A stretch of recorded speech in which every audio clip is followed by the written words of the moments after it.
Quiero saber lo que piensa Dios. Lo demás son detalles. Albert Einstein.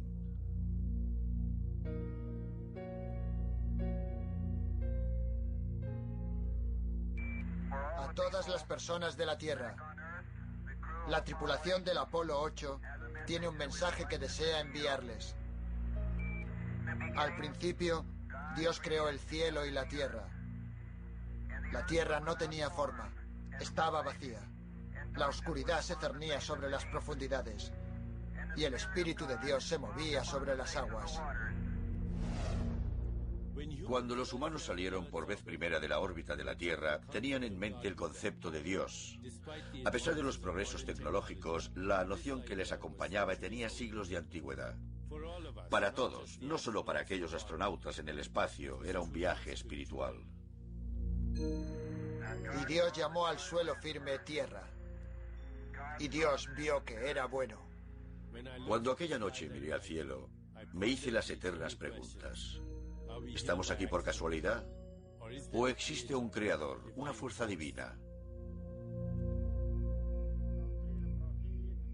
Durante siglos la humanidad ha buscado respuestas. ¿Quién está detrás de la obra de la creación? ¿Acaso existe Dios? Y en el caso de existir, ¿se preocupa por nosotros?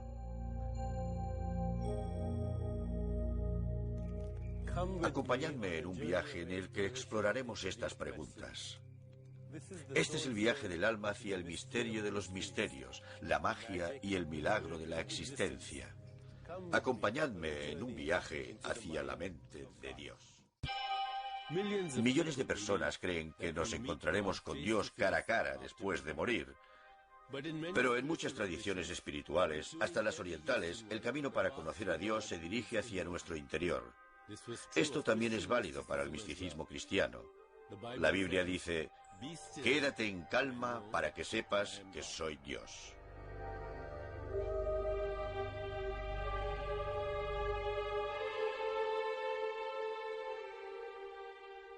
Si Dios existe, Él o ella permite que se produzcan toda clase de tragedias. ¿Por qué? Para algunos la catástrofe solo profundiza su conexión con Dios. Dios se convierte en una fuente infinita de fuerza y consuelo. Sin Dios, las miserias de la vida pueden volverse insoportables. Pero este Dios protector puede ser cruel e implacable. Esta deidad, que ama y castiga por igual, es como un progenitor, tal y como lo percibíamos cuando éramos niños. Pero si Dios no nos protege del peligro, como harían nuestros padres, ¿por qué vamos a rendirle culto? El miedo, por supuesto, es una respuesta, y todas las religiones han añadido este componente a su ideario. Sin embargo, la tragedia puede hacernos temer que Dios nos haya abandonado y que, por tanto, Dios haya sido abandonado a su vez. Las personas desean un Dios que encaje en sus vidas. Un Dios que satisfaga sus necesidades, disipe sus incertidumbres y haga algo por ellas. Quieren que Dios esté aquí y no en un lugar lejano. Pero, ¿y si Dios ya está entre nosotros y no nos damos cuenta? Dios ha logrado la proeza de ser venerado y de ser invisible al mismo tiempo. Millones de personas siguen rindiéndole culto como antaño. Procuran comportarse bien para complacer a Dios. Se resisten a creer que Dios es un fenómeno interior. Están convencidos de que está en el exterior, fuera del yo, sentado allí arriba, en el cielo. Esta incertidumbre forma parte de vivir en una época de duda, en la que el escepticismo cala más hondo que la fe. Los escépticos rechazan la validez de un Dios invisible. La ausencia de un Dios exterior no excluye la posibilidad de un Dios que lleve a cabo una revolución interior.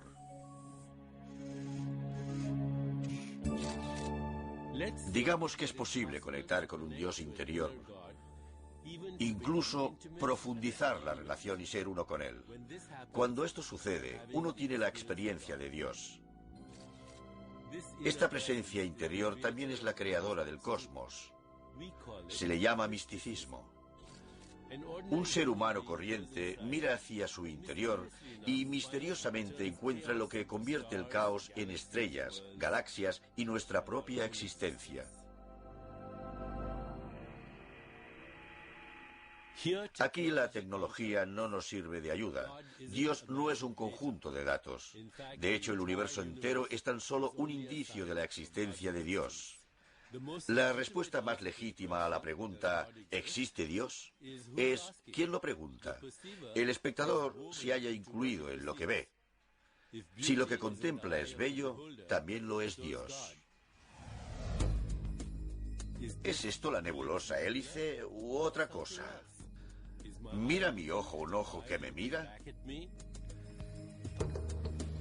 En vez de ser Dios una fantasía que heredamos de nuestro pasado, los místicos dicen que el universo es una fantasía y solo Dios es real.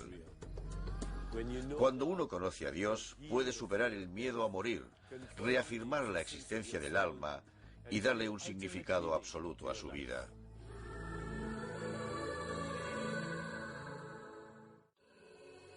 Tras siglos de conocer a Dios por medio de la fe, tal vez estemos preparados para comprender directamente la inteligencia infinita. En nuestro mundo no pasa nada por pensar que a Dios no se le encuentra en ningún lado. Los escépticos pueden preguntarse, ¿por qué debería creer en un Dios que no cree en mí? ¿Dios aún nos escucha? Podemos perdernos en elucubraciones. ¿Solo con la fe encontraremos el camino? Las diferentes religiones varían en cuanto a la proximidad de Dios y sus sentimientos.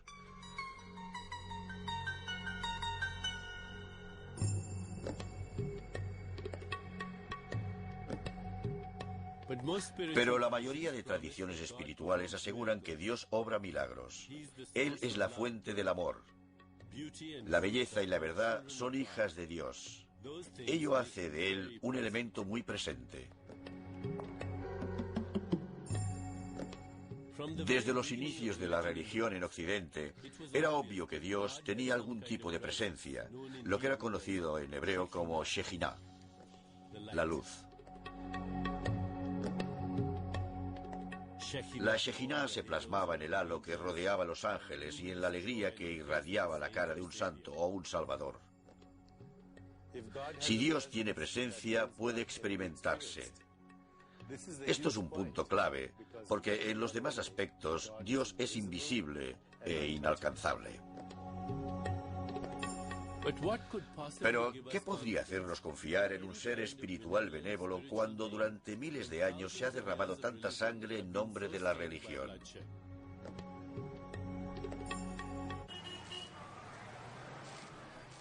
Necesitamos un modelo que se inspire en la religión, pero que no se vea supeditado a ella.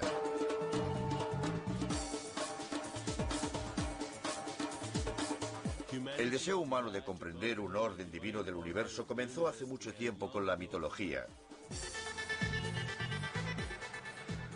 Para entender su mundo, las civilizaciones crearon mitologías para definir el origen de su existencia. Aquellas mitologías describían actos de la creación y los protegían de lo desconocido. Proporcionaban una explicación a lo inexplicable. Las historias mitológicas están inspiradas en los temas arquetípicos del amor, el nacimiento, la muerte, la vida tras la muerte, el destino de los pecadores, los santos y los héroes, y estaban protagonizadas por humanos y por dioses y diosas de las civilizaciones antiguas. Algunas de estas historias espirituales proceden de una civilización muy antigua. Un lugar misterioso rodeado de cuentos de inmortalidad, renacimiento y resurrección. Era el mundo místico del antiguo Egipto. El río Nilo representa el ciclo de la vida, donde el sol amanece sobre los espectaculares templos de la orilla este, que rinden culto al dios del sol Ra. En la orilla oeste, el sol se pone sobre las majestuosas tumbas construidas para el viaje a la otra vida.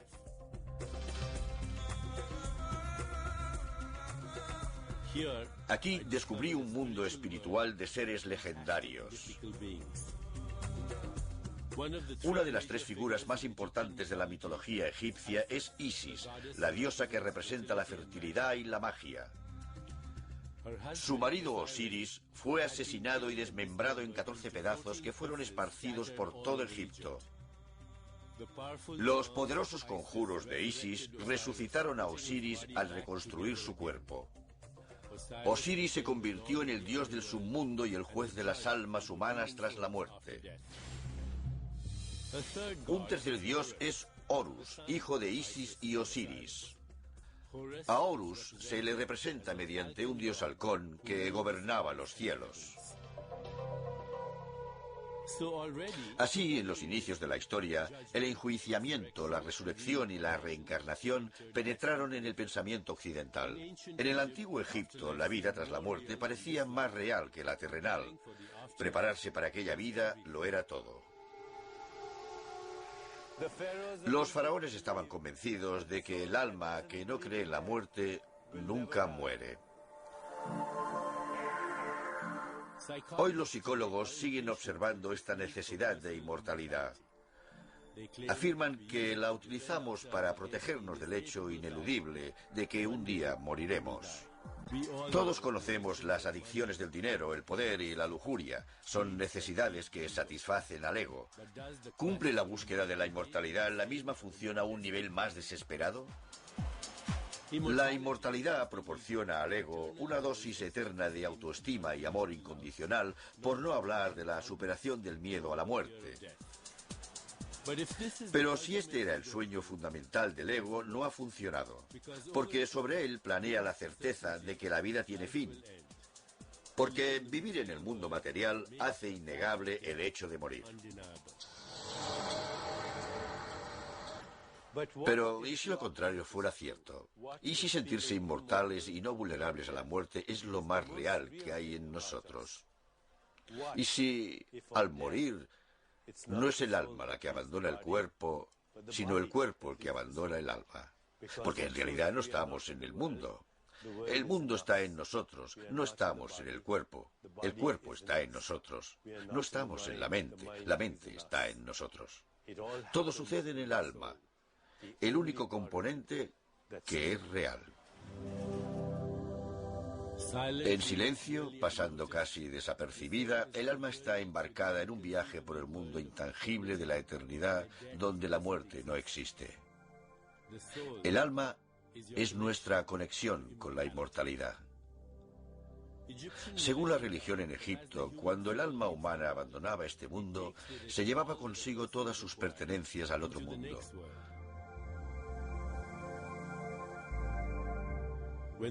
Cuando enterraban a los faraones, lo hacían con sus riquezas y posesiones para que les acompañaran en su viaje a la otra vida. Frente a la gran pirámide de Keops, es casi imposible no notar la presencia de un poder ausente hasta en el rascacielos más alto. Cuando contemplo la gran pirámide, me imagino a personas que aspiran a la inmortalidad física.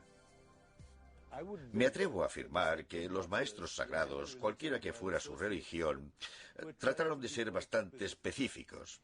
En su sabiduría, el alma representaba algo así como un nexo entre el mundo de los 5 sentidos y un mundo de aspectos intangibles como la eternidad, la infinitud, la omniscencia y la gracia. ¿Cómo encaja la mitología en nuestras vidas? Se dice que nuestras motivaciones inconscientes se originan en el mundo mitológico, que en el fondo somos dioses y diosas en potencia. En el mundo de los negocios, por ejemplo, cuando alguien lleva a cabo una empresa admirable, esto se asemeja al heroico viaje de construir una pirámide para uno mismo, ampliando nuestra imaginación de lo que es posible.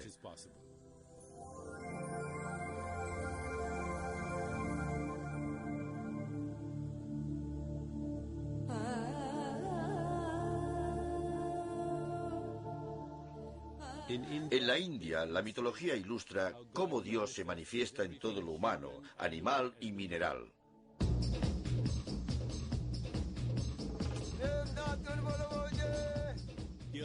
Aquí los mortales tienen en cuenta la mitología a diario.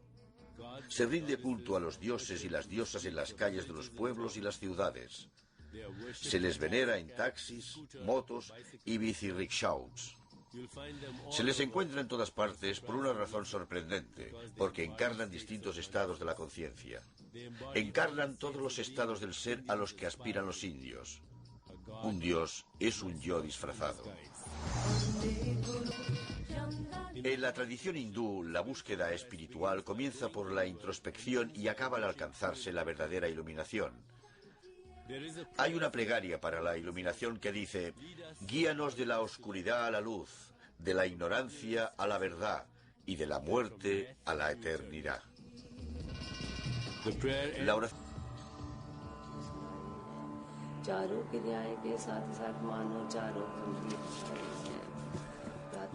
Mi madre me leía relatos que podrían considerarse mitológicos, pero que para mí eran más verosímiles que cualquier cosa que existiera en la realidad.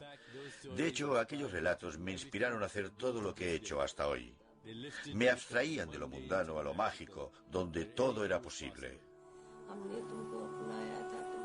¿Qué son la lealtad y la compasión? Son Hanuman, el dios mono que levanta una montaña y se la lleva a un hombre agonizante para que una hierba pueda curarle. ¿Qué es el amor romántico? La devoción de Rama y Sita, que es más fuerte que la muerte. La mitología me abstraía de lo mundano a lo mágico, haciéndome comprender que ambos se encontraban en mí. Podía volar por el aire. Podía asistir a milagros y curaciones. Podía experimentar la casualidad, la transformación y la magia. Todo lo que me rodeaba apuntaba a elementos mitológicos. Asociaba el parloteo de los monos en los árboles con el dios mono Hanuman, que provee de valor, esperanza, conocimiento e intelecto. Luego estaba Shiva, que representa la destrucción, pero también el potencial de la renovación y la resurrección. Shiva no es un dios de la muerte, más bien forma parte de un eterno ciclo que se encarga de deshacerse de lo viejo para abrir paso a lo nuevo. La India dio un paso que Egipto no llegó a dar, confiriéndole a la muerte un aspecto creativo. El hijo de Shiva es Ganesha, un dios muy popular en toda la India. Ganesha se ocupa de librarnos de los obstáculos. Tiene trompa de elefante, un atributo diferenciador. Tiene unas orejas enormes para recordarnos que debemos escuchar activamente. Tiene una tripa gigante para digerir todos los problemas del mundo. Con una pata en el suelo y otra en el aire, está en el mundo, pero no forma parte de él. En todas las tradiciones hay una diosa madre. Isis en Egipto, por ejemplo, es la diosa madre. En la India el Ganges es conocido como Madre Ganga. Da vida y se ocupa de los muertos, arrastrando los cadáveres con la corriente. De este ciclo vital estaba hecha la materia prima de mi imaginación.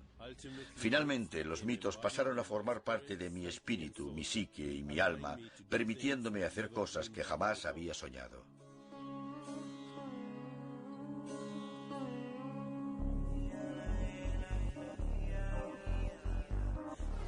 Mientras que las deidades de muchas civilizaciones adoptaban la forma de animales y otras criaturas, los griegos y los romanos veneraban a dioses creados a partir de los cánones de belleza del cuerpo humano. Trataron de explicar sus sentimientos, sus impulsos y su mundo por medio de la mitología. Estos dioses aparecían en cientos de historias de heroísmo, traición y lujuria.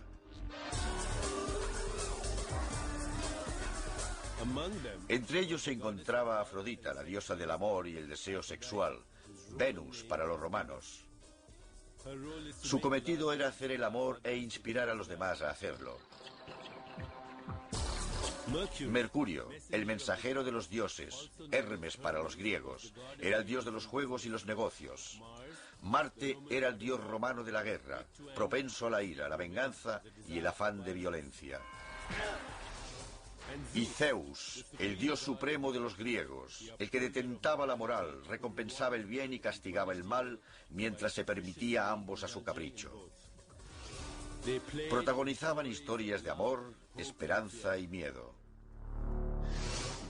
Durante siglos, la mitología convertía lo sagrado en real, una fuente de poder supremo. Hoy, ¿qué vemos en su lugar? Una sociedad que socava sus mitos para construir una ciudad como Las Vegas. Si uno quiere encontrar un mito aquí, solo tiene que registrarse en un hotel casino. Para la mayoría, la mitología no responde a la pregunta fundamental: ¿quién es Dios?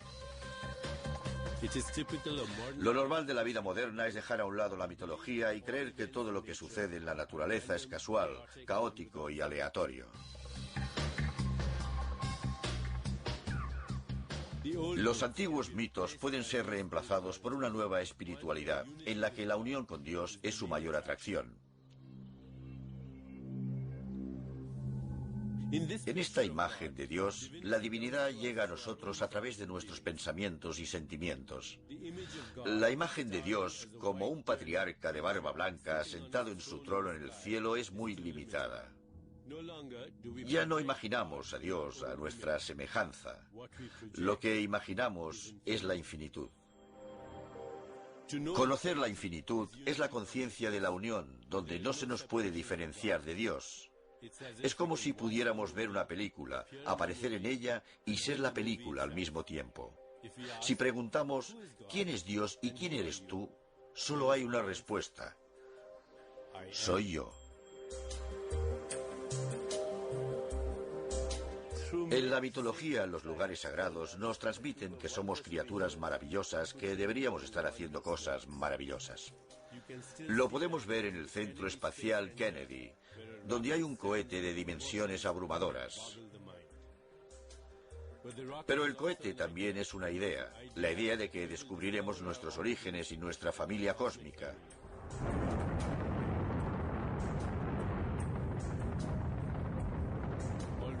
Estamos empezando a comprender que la ciencia y la religión no son totalmente contrarias, sino diferentes formas de intentar comprender el universo.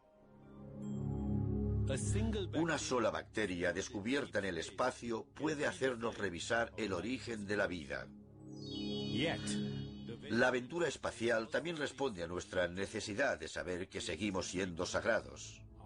Tendemos la mano para alcanzar la de Dios.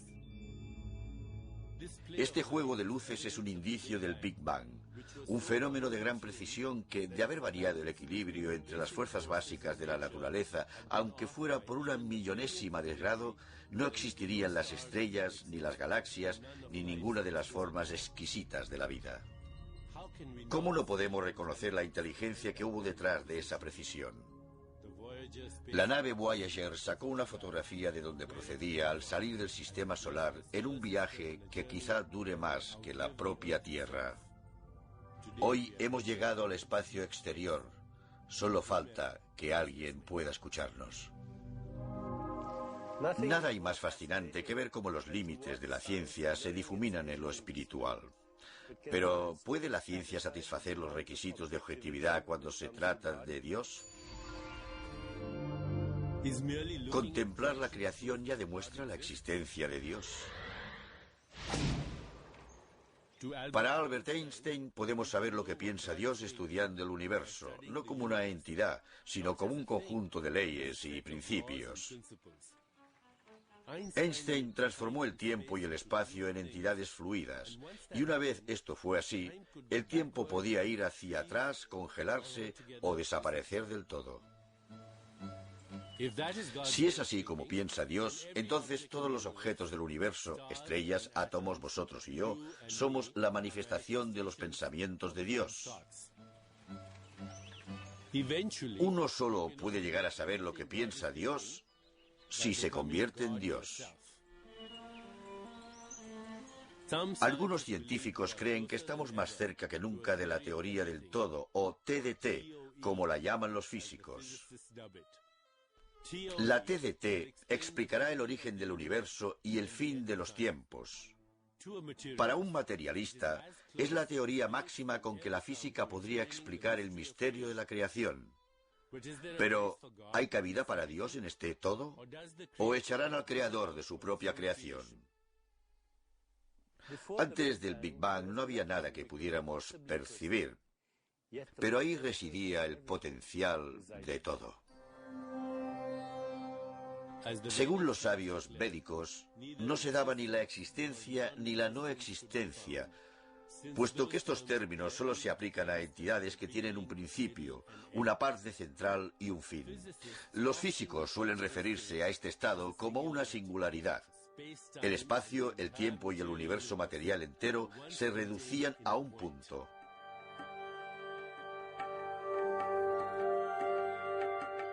Este es el punto de la realidad virtual, o el dominio virtual, o el dominio no local. Un lugar más allá del tiempo y del espacio, y, por tanto, inimaginable como un lugar.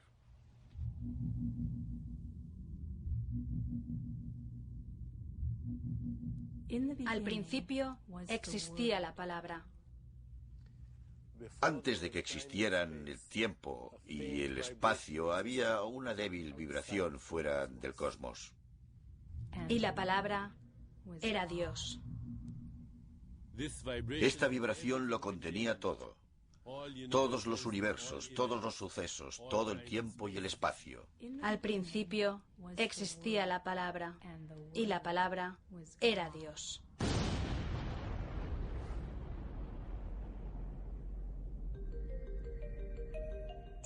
En el momento del Big Bang, lo que se expandió rápidamente por el universo fue la unidad básica de energía electromagnética, el fotón. Para un físico experimental, un fotón es un quantum de luz. Ahora mismo, a la velocidad de la luz, los fotones se encuentran en el límite del universo en expansión. Cuando queremos conocer a Dios, nos encontramos con el mismo problema que cuando queremos saber qué hay fuera del universo. Sin llegar a atisbar ese otro mundo, podemos observar objetos que nos conduzcan a él, como un agujero negro. Se cree que los agujeros negros son los restos de estrellas que sufrieron un colapso.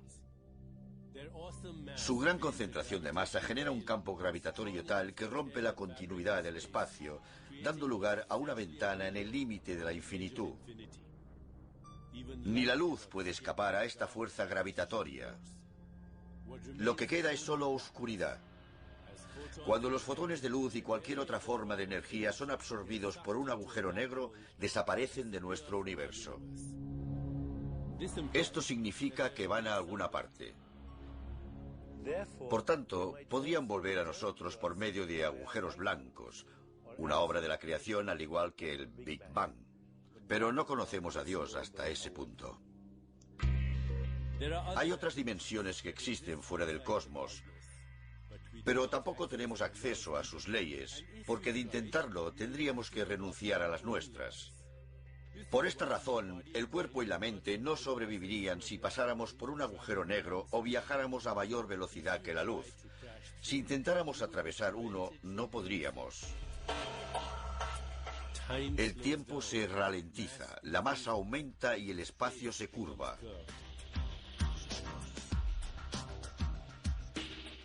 Esta frontera es lo que los físicos llaman horizonte de sucesos, una línea que divide la realidad en dos. A este lado, la información y la energía pueden viajar como máximo a la velocidad de la luz, unos 300.000 kilómetros por segundo. Al otro lado, el espacio, el tiempo, la energía, la información y la materia pasan a ser un ente inseparable. Todo se correlaciona y se conecta instantáneamente con todo lo demás. ¿Qué hay detrás del horizonte de sucesos? ¿Podría ser un nuevo universo habitado por vida inteligente o podría ser un caos atestado de dimensiones? Es una frontera de incertidumbre. Una línea que divide la realidad entre lo conocido y lo desconocido.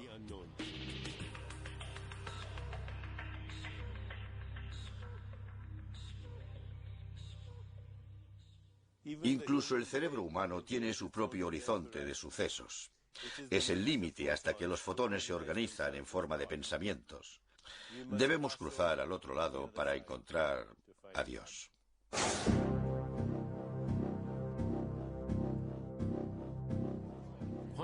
La física cuántica permite franquear esta frontera, aunque solo por un breve lapso de tiempo.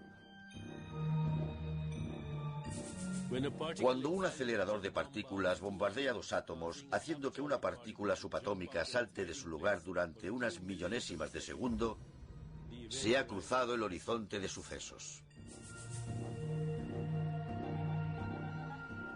La ciencia ha rastreado hacia atrás la evolución hasta llegar a la creación. 8, 7, 6, 5. De todas las pistas que Dios nos dejó, la más importante es la luz. La Shejinah. La primera prueba nuclear fue llamada Trinity. La ciencia había descubierto la luz detrás del poder de la creación y la destrucción. Al dividir el primer átomo, los científicos, para su asombro, asistieron a una experiencia mística. El físico Robert Oppenheimer citó las escrituras hindúes del Bhagavad Gita, en las que Krishna convence al héroe Arjuna a conducir a miles de hombres a la muerte en la batalla. Me he convertido en la muerte, el destructor de mundos.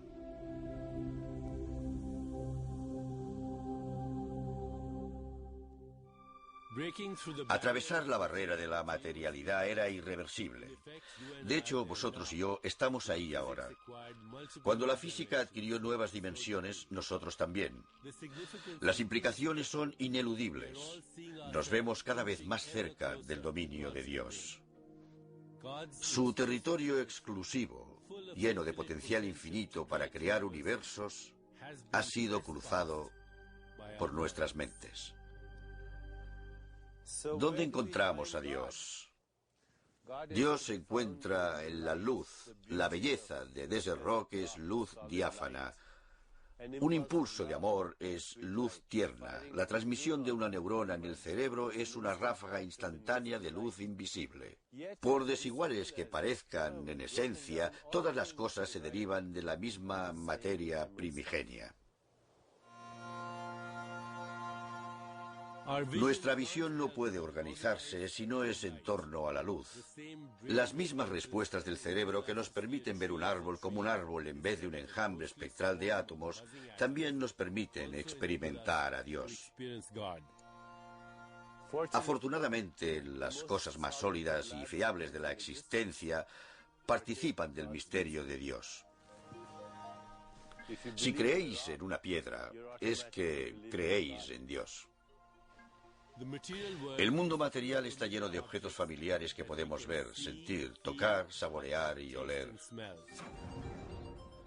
Cuando estos objetos se reducen al tamaño de los átomos, nuestros sentidos nos fallan.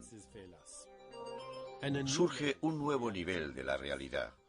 Es extraño levantar la mano y pensar que a un nivel más profundo es un conjunto de vibraciones invisibles que tienen lugar en un vacío.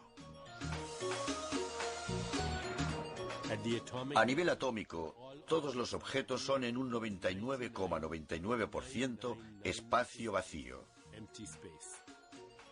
Los electrones son vibraciones que se originan y se extinguen millones de veces por segundo. Por tanto, el universo entero es un espejismo cuántico que se origina y se extingue millones de veces por segundo.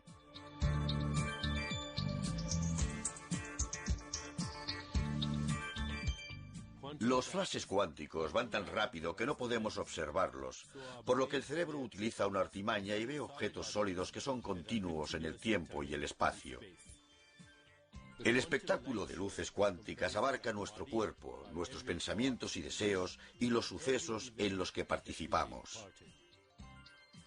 En otras palabras, somos creados una y otra vez de forma continuada.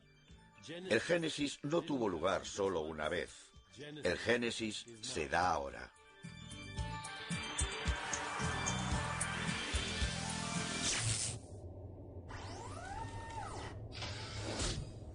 El átomo no es como una materia sólida. Más bien es como un sistema solar. Podemos obtener más pistas sobre el enigma de la creación a partir de un aparato corriente, un televisor. Cuando me levanto de la silla y cruzo la habitación, parece que mi cuerpo se desplace. Pero a nivel cuántico no ocurre nada de eso. Una serie de partículas virtuales lanzan destellos que crean la ilusión del movimiento. No hay nada que se mueva de izquierda a derecha en esta pantalla. Lo único que tiene lugar son los destellos de las partículas de fósforo rojas, verdes y azules en la superficie de un tubo de rayos catódicos. Del mismo modo, una bola de golf lanzada al green no se mueve. También se origina y se extingue a una velocidad increíble en diferentes ubicaciones. La partícula A va al vacío y cuando vuelve, la partícula B, una nueva creación, está una fracción minúscula más cerca de la meta. Pero aquí aún hay más misterio. Cuando la bola desaparece por un nanosegundo para reaparecer un poco más a la izquierda o a la derecha, ¿por qué no se ha desintegrado? Al fin y al cabo, ha estado ausente durante un lapso de tiempo y no hay ninguna razón para que no desaparecieran su forma, tamaño y color. La física cuántica puede hasta calcular las posibilidades de que la bola no caiga en el hoyo. ¿Quién es capaz de retirar el universo y devolverlo en una fracción de segundo? Todo lo que experimentamos como realidad material nace en un dominio invisible más allá del espacio y el tiempo. Es muy difícil asumir que nuestro origen, nuestra procedencia, no es de este mundo. Aquí estoy con todas mis características. Las personas me ven y me oyen, creen en mi existencia, pero mi existencia es casi inexistente. A nivel cuántico no existen sonidos, imágenes, texturas, colores ni nada reconocible. El alma es el punto de unión entre mi yo virtual y mi yo físico. Es la inteligencia organizadora la que me mantiene intacto. Es una hazaña excepcional, ya que los átomos de mi cuerpo son un mero espacio vacío recorrido por ráfagas de energía en millonésimas de segundo.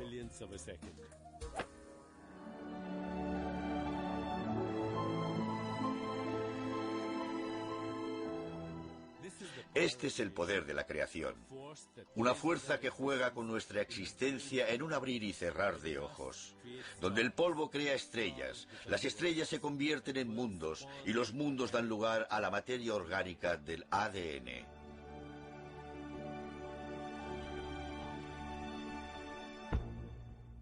El ADN está compuesto por glúcidos sencillos y aminoácidos. ¿Qué es lo que llevó a estas moléculas a unirse, a organizarse según unas pautas y a aprender a dividirse? Una respuesta sería que existe un poder invisible constante, del mismo modo que la gravedad es constante, solo que más inteligente. La necesidad de la vida de reproducirse a sí misma es fundamental. Pero la necesidad de las sustancias químicas de reproducirse a sí mismas es inexistente. Así que incluso en el nivel más básico comprobamos que actúan ciertas propiedades de la conciencia, el reconocimiento, la memoria, el instinto de conservación y la identidad. Ahora añadamos el componente tiempo.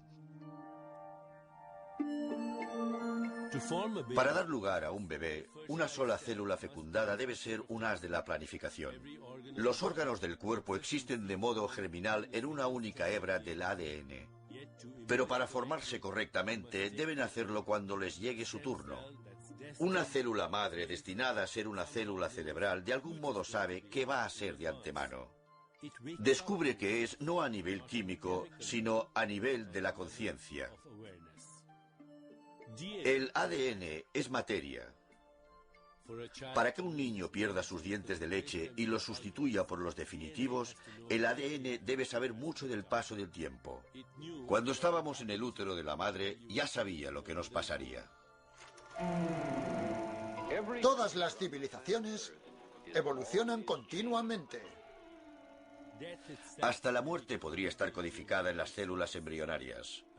Una tribu de miembros jóvenes y con hijos sería capaz de luchar y recolectar comida mejor que una lastrada por individuos mayores. ¡Madre mía! ¿A dónde irán a parar estos jóvenes? ¿Fijó el ADN la edad de 70 años como modo razonable de mantener viable la raza humana? Cuando el ADN dio el gran paso de aprender a reproducirse a sí mismo, también adquirió el dominio del tiempo intrínseco a la propia textura de la vida. Su viaje comenzó en las estrellas, así que tal vez el ADN también esté aguardando a revelarnos nuestro lugar en la eternidad. Todos fluimos con el río del tiempo y a la vez estamos sentados a sus orillas observándolo. El tiempo es un artificio cósmico que evita que todo suceda a la vez.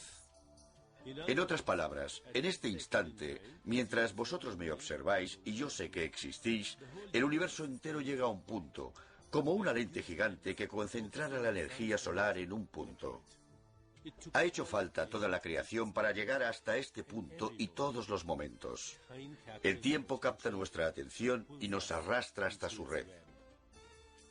Pero si consideramos que también podríamos ser los tejedores de la red, se abre la posibilidad de que Dios esté tejiendo con nosotros.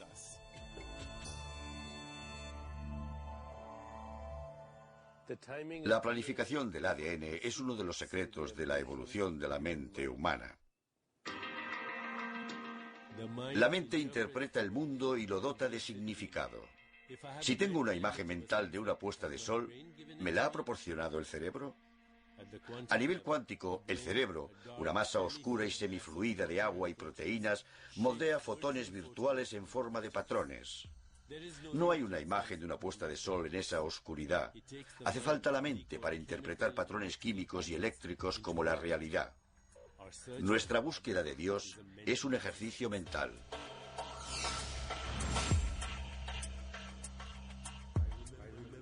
En el interior del cerebro, los impulsos eléctricos se producen en todas partes y se desplazan a medida que surgen nuevos pensamientos. Nuestro cerebro es como una centralita telefónica que recibe 1000 llamadas cada segundo. Producir un pensamiento es más complejo que distinguir un mensaje entre todas las llamadas que se realizan en el mundo. En medio de este torbellino de sustancias químicas y electrones, ¿dónde está la mente? Los neurólogos no la han encontrado, ni siquiera algo tan corriente como un recuerdo. Sabemos que el cerebro tiene algo que ver con los recuerdos, pero ¿dónde están esos recuerdos antes de que los experimentemos en la conciencia? ¿Están almacenados en el cerebro? Suponemos que sí, pero nadie sabe cómo. Nadie duda de que el cerebro consuma energía. Pero así como extraemos energía de los átomos de los alimentos para transformarla en pensamientos, esta no se canaliza hacia la memoria. No hace falta alimento para almacenar la imagen de donde estábamos el día de nuestro cumpleaños hace 10 años. Tampoco parece que se necesite energía para activar un recuerdo. Cuando uno recuerda una fiesta de cumpleaños, se desplaza del presente a imágenes del pasado solo por el poder de la intención. Es un teletransporte a nivel mental. En el ojo de la mente veo una escena de mi infancia. Me veo absorbido por ella, por los sonidos, las imágenes y los aromas. Pero para la mente no hay gran diferencia entre experimentar un recuerdo y vivir el suceso.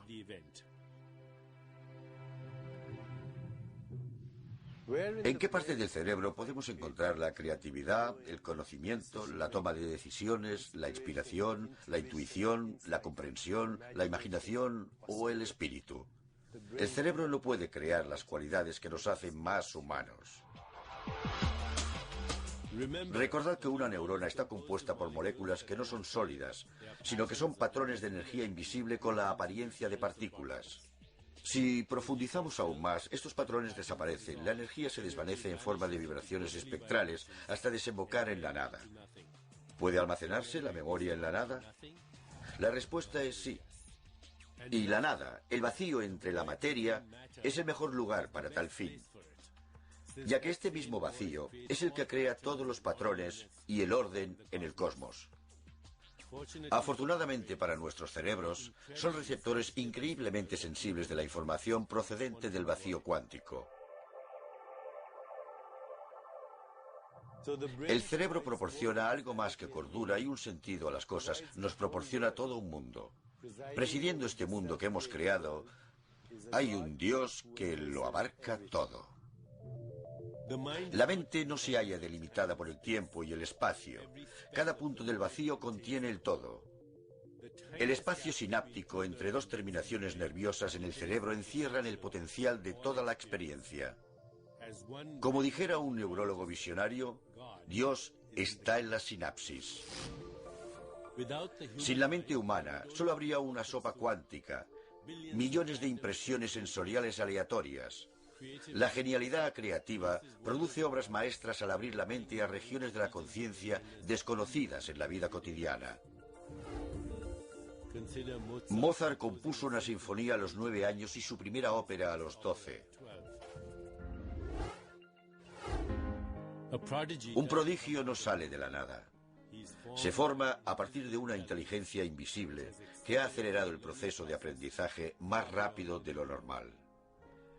Si quienes somos es un regalo de Dios, en lo que nos convirtamos es nuestro regalo a Dios. La genialidad es una ventana a infinitas posibilidades. Todos partimos del mismo potencial para ser genios. La capacidad creativa de la mente transforma una cacofonía sin ton ni son en una elegante melodía orquestada. Si la mente de Dios es la genialidad llevada al infinito, entonces percibe un orden total en todos los sucesos. El caos es solo una ilusión. Es lo que vemos cuando no vemos más allá de nuestro alrededor. Cuando desaparece la ilusión del tiempo, es posible ver más allá del presente. Algunos hasta experimentan la clarividencia, la capacidad de ver el futuro.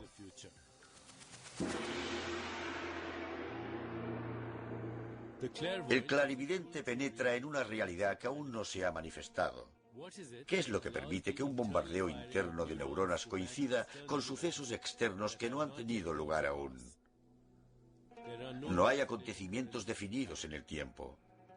Lo que existe son opciones infinitas dentro de cada suceso y nosotros determinamos cuáles van a manifestarse. En la visión del clarividente, el futuro tiene dos ubicaciones, aquí y más adelante.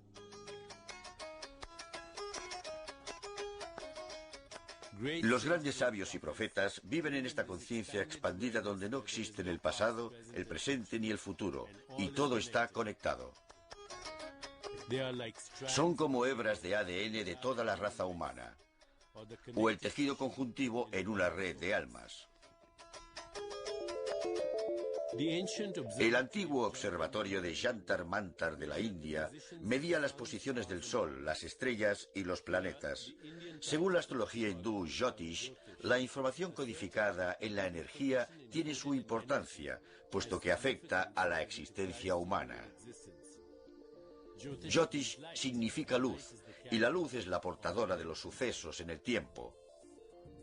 El futuro se anuncia por medio de la luz. El astrólogo interpreta los fotones que forman patrones exactos que acabarán produciéndose como sucesos en el tiempo. La clarividencia ofrece un atisbo en la mente no limitada por el tiempo. Este es el último prodigio de algo tan básico como el bombardeo de fotones al cerebro. Cualquier momento puede ser un portal hacia infinitas posibilidades.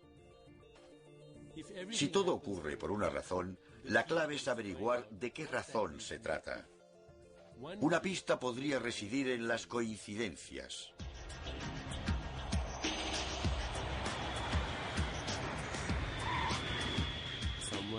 Alguien decide en el último momento no embarcar en un avión que más tarde se estrella. O uno piensa en un amigo que no ha visto en años y de repente este llama.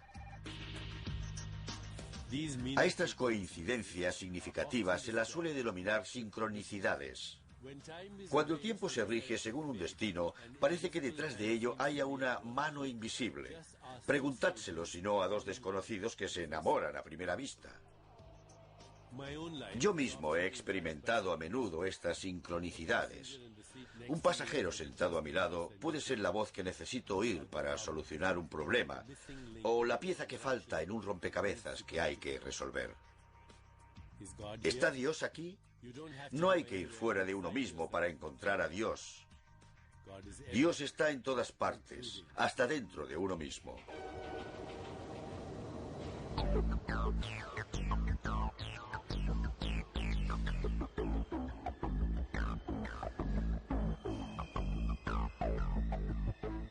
Una amiga mía subió a un tren. Se estaba preguntando si debía hacer caso de los consejos de un maestro espiritual, cuando de repente un desconocido le dijo: confía en él.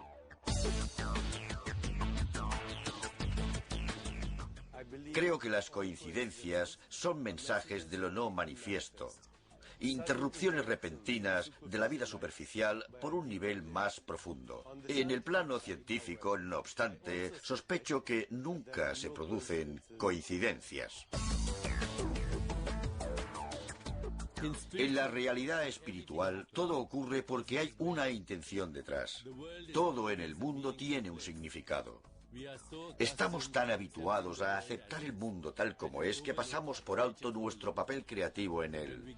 Cuando descartemos la noción de la coincidencia, los encuentros no ocurrirán por casualidad, sino por nuestras intenciones.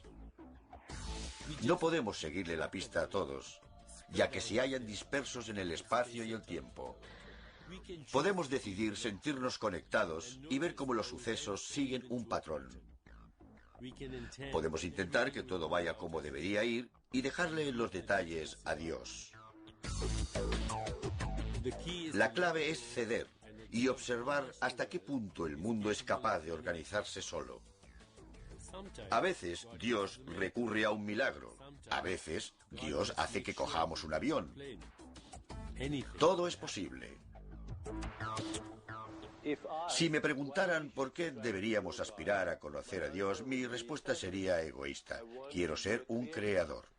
Esta es la promesa fundamental de la espiritualidad, que uno puede ser el autor de su propia existencia, el forjador de su destino personal. Si co-creamos la realidad con Dios, podemos llegar a conocernos, nuestros límites, nuestros dones y nuestro potencial. Podemos hacer realidad nuestros sueños. La mayoría de la gente cree en una de las dos versiones de la realidad. La primera versión es la perspectiva secular. Solo existe el mundo material, y nada que no obedezca a las leyes físicas puede ser real. Esta perspectiva secular excluye la posibilidad de los milagros. En este caso, la realidad determina las convicciones.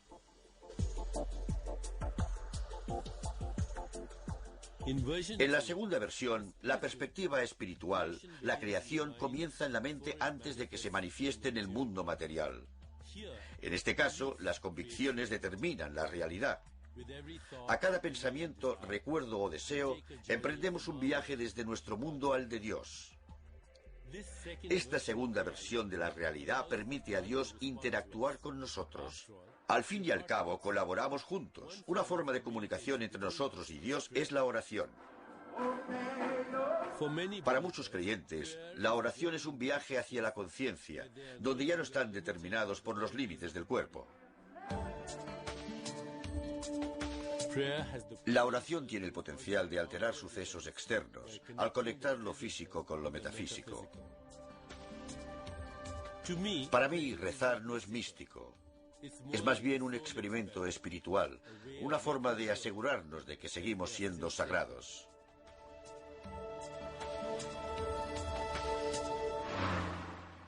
Si hay dos versiones de la realidad, ¿por qué deberíamos descartar una?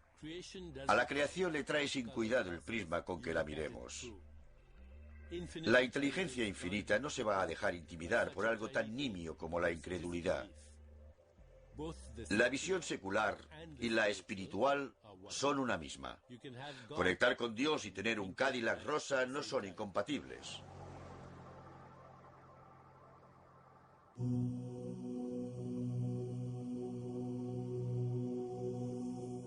Dios no deja huellas visibles en el mundo.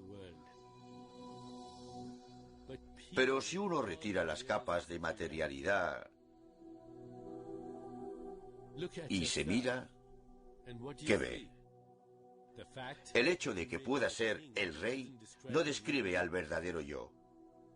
Es solo un papel que interpreta en ese momento. Debajo, uno es un intérprete de papeles eterno y atemporal. Si esto es el alma, la pregunta ¿quién soy yo? Adquiere una nueva dimensión. Cuando accedemos al alma, que es lo mismo que llevar a cabo una profunda introspección, somos capaces de escuchar en silencio a los mensajes sutiles de la sabiduría y la orientación. Cuando nuestra mente se une a la de Dios, nos damos cuenta de que Dios está en todas las cosas, de que somos eternos. Desde la perspectiva humana, es un viaje infinito que nos lleva a habitar finalmente el mundo de Dios como el nuestro propio. Pero desde la perspectiva de Dios, nunca se ha llegado a producir la separación. Todas las mentes están unidas a la de Dios desde siempre.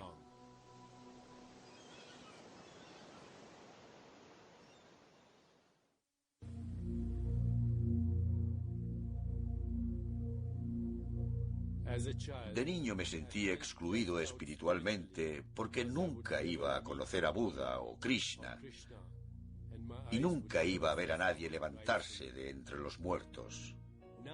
Ahora me doy cuenta de que no es el milagro el que da lugar al creyente, sino el creyente el que da lugar a los milagros.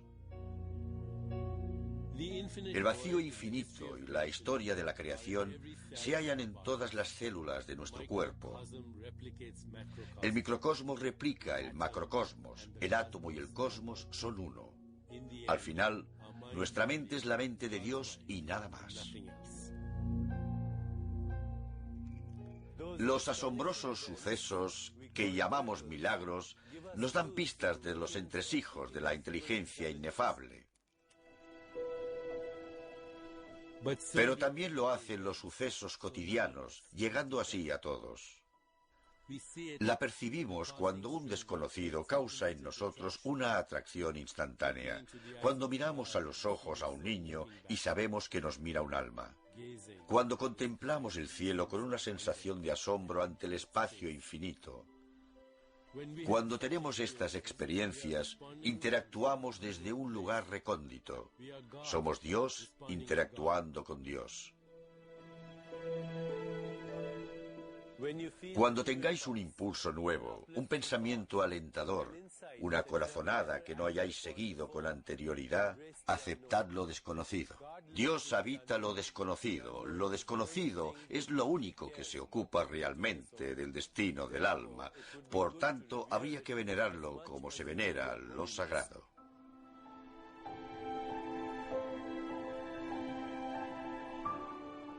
Hacia 1890, el jefe Pie de Cuervo, un indio pies negros, agonizaba. Susurró al oído de un padre misionero: ¿qué es la vida? Es el destello de una luciérnaga en la noche. Es el aliento de un búfalo en invierno. Es la pequeña sombra que recorre la pradera y se pierde en el atardecer. La vida, tal como la conocemos, se apaga demasiado rápido. Con la muerte volvemos a la luz, al origen del que procedemos. Entonces toda la realidad tiene un único origen. Vosotros sois ese origen. Dios es nuestro instinto superior para conocernos. El poeta persa místico Rumi dijo: cuando muera, volaré con los ángeles. Y cuando muera para los ángeles, lo que seré, no podéis imaginároslo. Y de parte de la tripulación del Apolo 8, que Dios os bendiga a todos los que vivís en la maravillosa tierra.